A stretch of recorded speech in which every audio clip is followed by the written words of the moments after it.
Asanteni sana, tafadhali tunaweza keti chini. Mama Mary Mombe Ishung'wa Ngugi na familia ya Ishung'wa, kiongozi wetu wa kanisa, moderator wetu, wachungaji, pamoja na pastors na viongozi wetu wa dini, waheshimiwa viongozi wenzangu, watu wa Kikuyu na watu wa Kiambu, hamjambo. Bwana Yesu asifiwe. Muriega. Mimi kwa niaba ya familia yangu na mke wangu Rachel ambaye yuko hapa na watoto wetu, tunaleta rambirambi zetu za pole kwa familia ya baba yetu mzee Isaac Ishung'wa Ngugi na watoto wake wote, tukisema poleni sana. Huyu baba, vile imesemekana, hakuwa baba ya watu waliowazaa peke yao, ama wale aliwachunga kwa njia moja ama nyingine peke yao. Huyu mzee alikuja akafanyika baba yetu sisi wote. Mumesikia wengi wetu tumekuja kwa boma hii kwa mwaliko wa mzee. Wengi wetu, hakuna mtu hapa hajakula nyama kwa hii nyumba. Mimi kwanza ndio beneficiary mkubwa wa hiyo kukula nyama. Nimekuja hapa mara nyingi. Na kama unataka kujua, kila Jumapili kuanzia saa 7 hapo, ukitaka nyama unakuja kwa huyu mzee. Mimi niligundua, kwa sababu huyu mzee alikuwa mtu mkarimu. Wakati mwingi amenipigia simu ama nimeongea na yeye, baada ya maneno ile yote tumeongea, ananiuliza mwisho, unakuja kukula nyama lini? And so that was this great father that today we put to rest. Askofu wetu ama moderator wetu amesema nyama inaleta gout na maneno mengine mingi hapo. Nikawa hapo na Kimani anatetea mimi hapo chini, anasema gout inaletwanga na pombe, sio nyama. Mtu akichanganya nyama na pombe ndio gout inakuja na hiyo maneno mengine. Unajua tunajitetea kwa sababu mimi niko na ng'ombe, nafuga ng'ombe ya kuuza nyama. Huyu Kimani ndiye ananunua anakuja kuuza. Sasa watu wakisikia kwamba hii nyama inaleta shida, tutakosa biashara. Na nikiwa hapo, wewe Gideon, unajua ile ng'ombe ulichukua juzi hujalipa, na hiyo haikuwa desturi ya mzee. Umepanga? Haya, sawa. So huyu mzee alitufundisha mambo mengi, na mimi katika sherehe hii ya mwisho ya mzee wetu Isaac Ishung'wa nataka kusema tu mambo machache. Kwanza, the life and times of this great patriarch is an inspiration to our nation and to us. Mumesikia huyu mzee alikuwa mgonjwa akiwa mdogo, akapelekwa msituni kwa sababu hakukuwa na vile ya kupanga matibabu.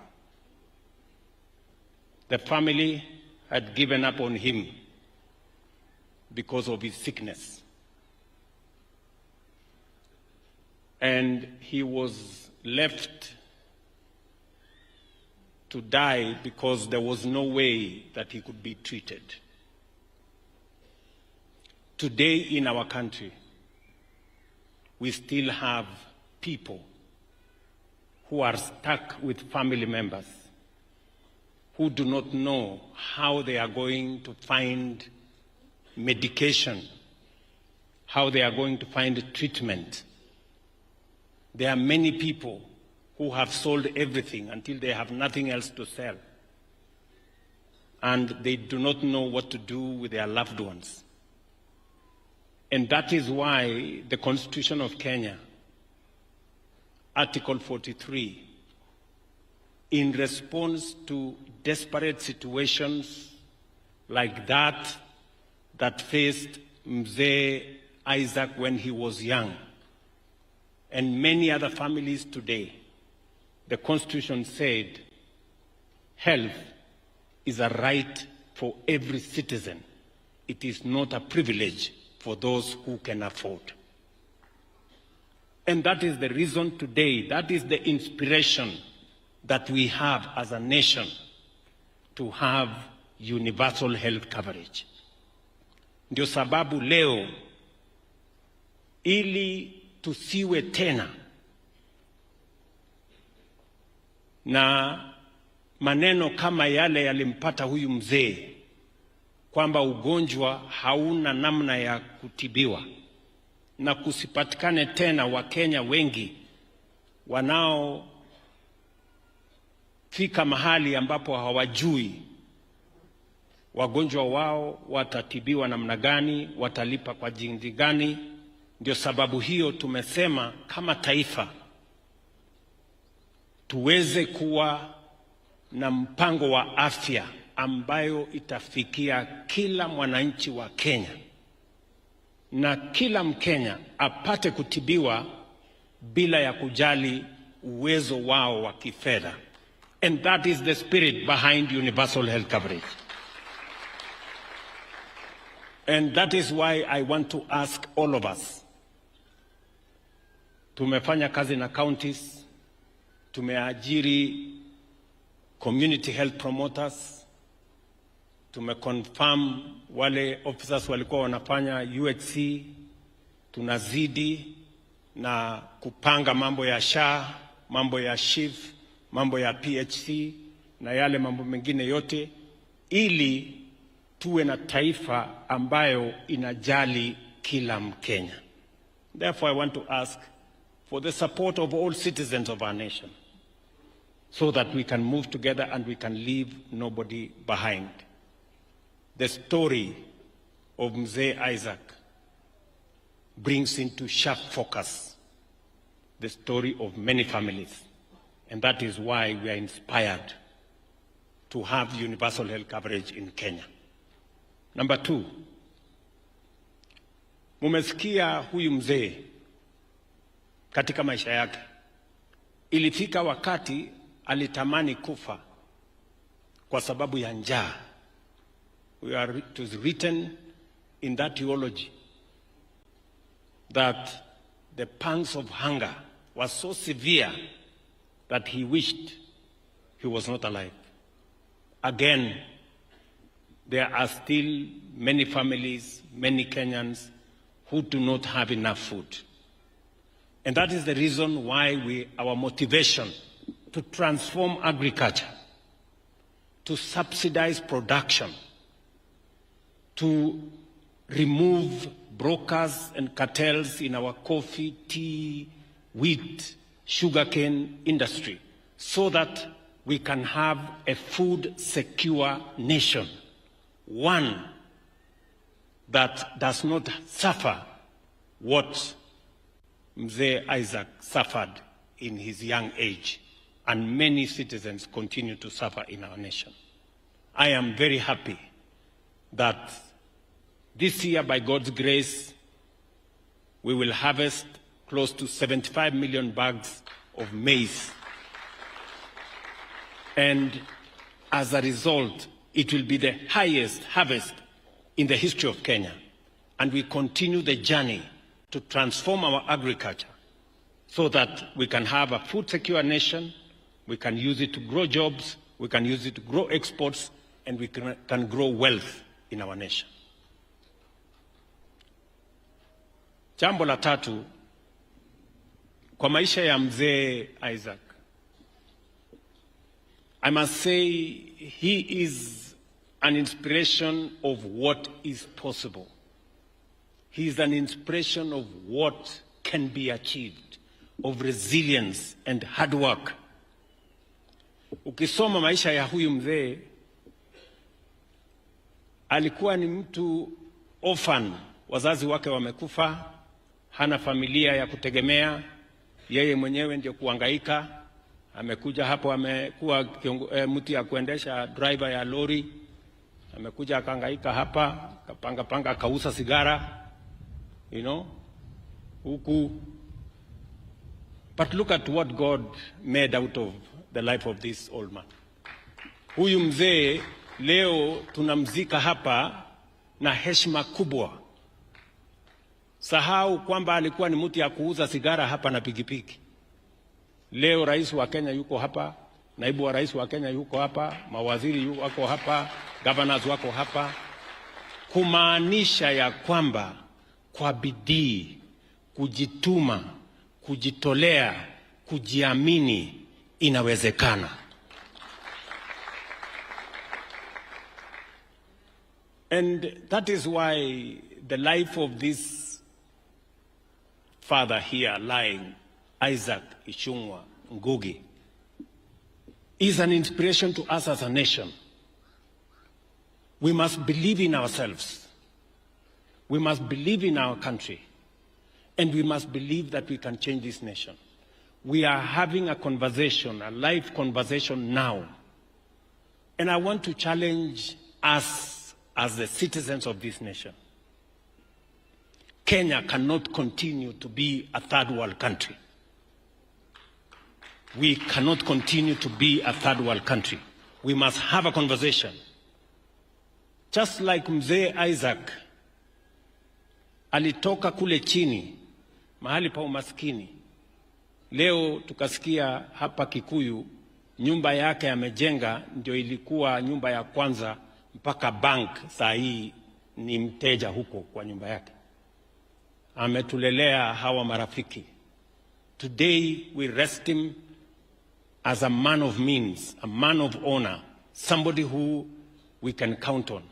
I want to tell you, fellow Kenyans, citizens of this nation, we have a duty, we have a responsibility to change this nation. And I am telling you, it is possible. Look at what we have done with the economy in 3 years.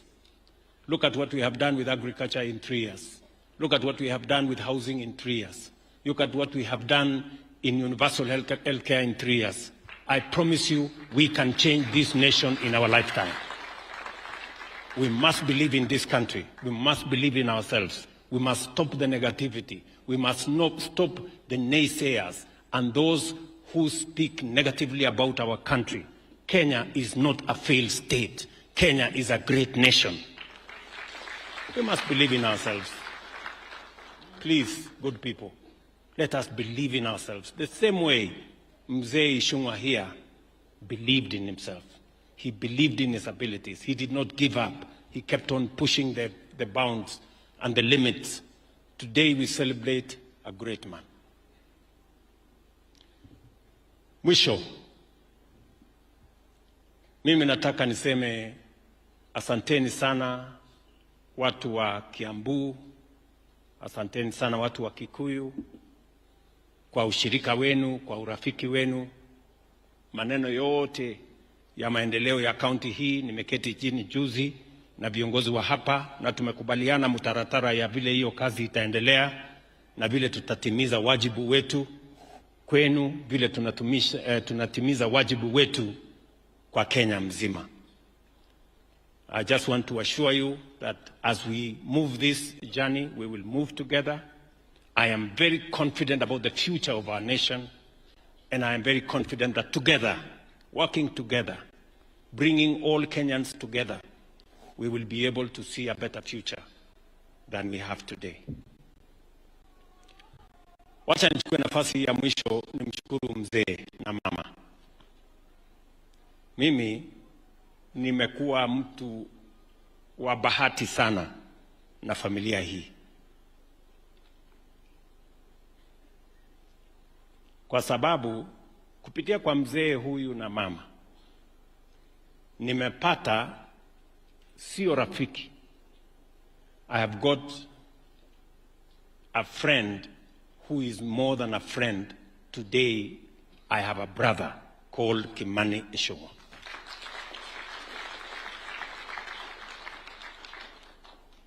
And I want to stand here in this hallowed and honored ground to say, in Kimani Ichung'wah, we have a great leader. Without fear of any contradiction, we have a great leader, a man of his word. This man, Kimani Ichung'wah, I call him Anthony. He has taken many bullets on my behalf. He has carried huge burdens on my behalf, burdens that even my own brothers could not. But this man has. My friend, Kimani, on this day, when we are putting to rest your father, I want to tell you thank you very much for not just being a friend, for being a brother to me. And the same way you have stood with me, my brother, I want to say this in front of your family, I will stand with you. Na watu wa Kikuyu constituency na watu wa Kiambu, huyu kiongozi wenu sio kiongozi wa Kiambu ama Kikuyu. Huyu Kimani Ichung'wah ni kiongozi wa Kenya. And this is what leadership means, that you must stand up to be counted for something. He is not a fair weather friend. He is a friend indeed. So I think he gives us lessons, and I'm sure we are confident that this is coming from Mzee, who is here, whom we are sending today to his place of rest. Asante sana Bishop na moderator wetu kwa kutuzungumzia neno la Mungu ili tuweze kufanya bidii. Umetuambia ya kwamba muda ni mfupi, na sababu hiyo kila mtu afanye bidii so that we can use the time we have meaningfully. We can, all of us, make a contribution to the nation when we have an opportunity to. Tukiwa MCAs, we do our part. Tukiwa wabunge, we do our part.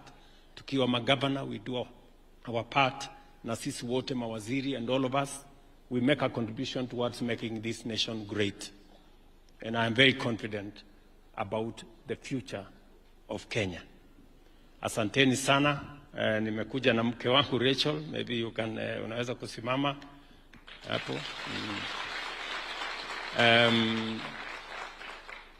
Najua wakati maneno imesemekana hapa,